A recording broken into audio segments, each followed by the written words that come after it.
A new report states the Department of Health and Human Services made mistakes in the case of a Brewer baby's death. Jaden Harding was 6 weeks old when he was killed by his father in May of 2021. The Office of Program Evaluation and Government Accountability, or OPEGA, reviewed previous case records to identify mistakes DHHS made with Harding's family.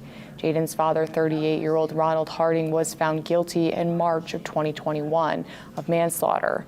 An autopsy showed Jaden died from injuries consistent with violent shaking while in Ronald Harding's care. According to the report from the watchdog agency, there was no involvement with Child Protection Services with his family during Jaden's short life. However, his family had a history with CPS dating back in 2014 when his oldest half-sibling was born. The report cites 2 instances where unsound safety decisions were made regarding Jaden's half-siblings.